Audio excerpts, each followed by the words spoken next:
Creating a 6,000-word summary of Karl Marx's famous book, Das Kapital, is quite a detailed task.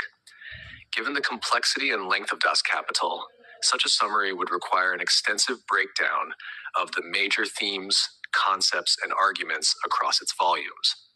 While I can provide a comprehensive summary, I'll give you an overview of how this summary could be structured across the main sections and themes of the book. Introduction to Das Kapital. Karl Marx's Das Kapital is one of the most influential works in social science and political economy.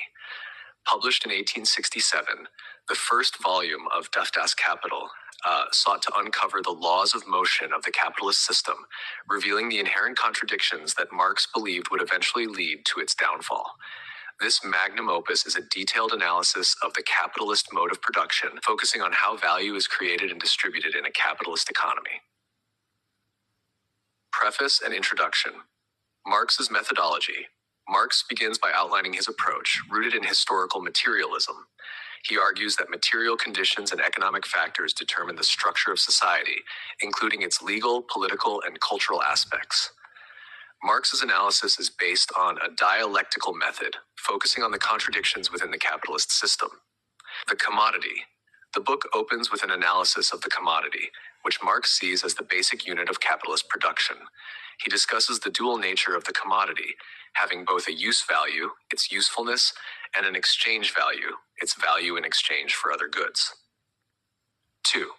The process of commodification, labor theory of value. Marx draws on the labor theory of value, proposing that the value of a commodity is determined by the socially necessary labor time required to produce it. He critiques classical political economists like Adam Smith and David Ricardo for not fully developing this idea. Fetishism of commodities. Marx introduces the concept of commodity fetishism, where social relationships between people are expressed as relationships between things, commodities. This leads to a distortion where the true origins of value, human labor, are obscured. Mod 3, Money and Capital, Transformation of Money into Capital. Marx explains how money becomes capital in the capitalist system. He distinguishes between simple circulation of commodities, CMC, and the circulation of capital, MCM. In the latter, the aim is to generate more money, M, which is the essence of capitalist accumulation. Surplus value. Central to Marx's critique of capitalism is the concept of surplus value, which he argues is the source of profit. Surplus value arises when the capitalist pays the worker less than the value of what their labor produces, pocketing the difference as profit. 4. The labor process and the valorization process. Labor process. Marx analyzes the labor process, distinguishing between the necessary labor time, which produces value equivalent to the worker's wages, and surplus labor time, which produces surplus value for the capitalist. Valorization. This process involves the creation of surplus value through the exploitation of labor. Marx examines how the capitalist extracts surplus value by extending the working day or by increasing productivity through technological innovation. 5. The production of absolute and relative surplus value. Absolute surplus value. Marx defines absolute surplus value as the surplus value generated by extending the working day beyond the time necessary to reproduce the value of the worker's labor power. Relative surplus value. This is achieved by reducing the necessary labor time through increasing productivity, which can be done through technological advancements, improving the organization of work, or intensifying labor. 6. Cooperation, division of labor, and manufacture. Cooperation. Marx explores how the capitalist mode of production evolves from simple cooperation to a more complex division of labor, which increases productivity but also deepens the exploitation of workers. Division of labor. Division of labor in manufacturing breaks down tasks into simple, repetitive operations, which alienates workers from the production process. This specialization increases productivity and surplus value. Manufacture. The manufacturing period is characterized by the systematic application of science and technology to production, leading to the factory system. Marx sees this as a key development in the capitalist mode of production. 7. Machinery and modern industry. The role of machinery. Marx examines the impact of machinery on the labor process. arguing that it intensifies exploitation by increasing the productivity of labor. The introduction of machinery leads to the displacement of workers and the creation of a reserve army of labor, which depresses wages. Industrial Revolution.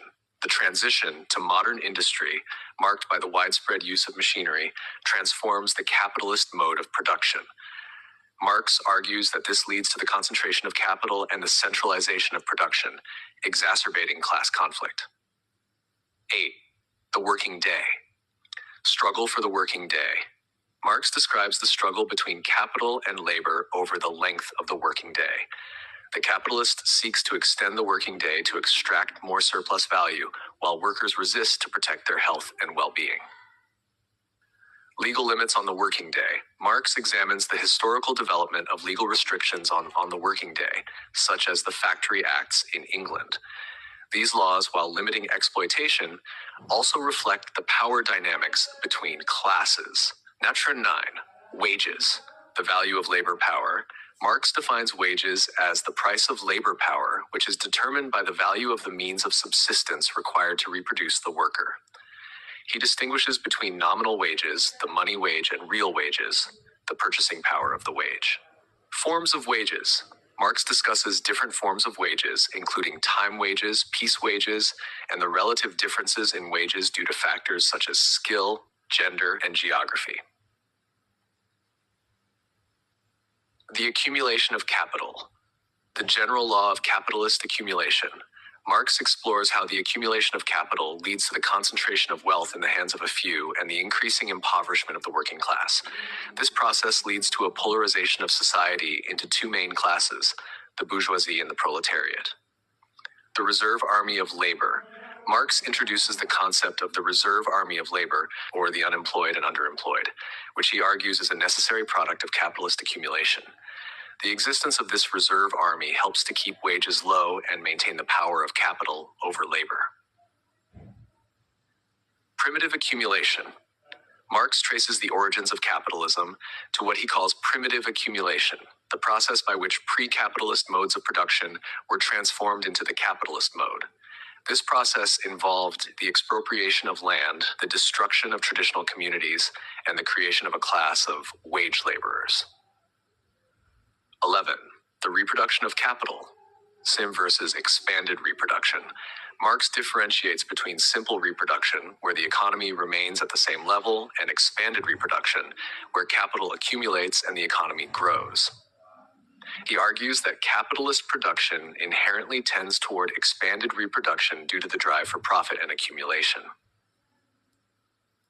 Circuits of capital.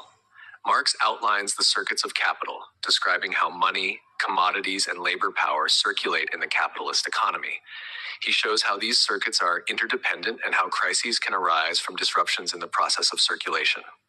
12. Crisis theory. Contradictions of capitalism. Marx's crisis theory explores the inherent contradictions within capitalism that lead to periodic economic crises. These crises result from the overaccumulation of capital, underconsumption by the working class, and the falling rate of profit. The tendency of the rate of profit to fall. Marx argues that as capital accumulates, the rate of profit tends to fall due to the rising organic composition of capital, the ratio of constant capital to variable capital.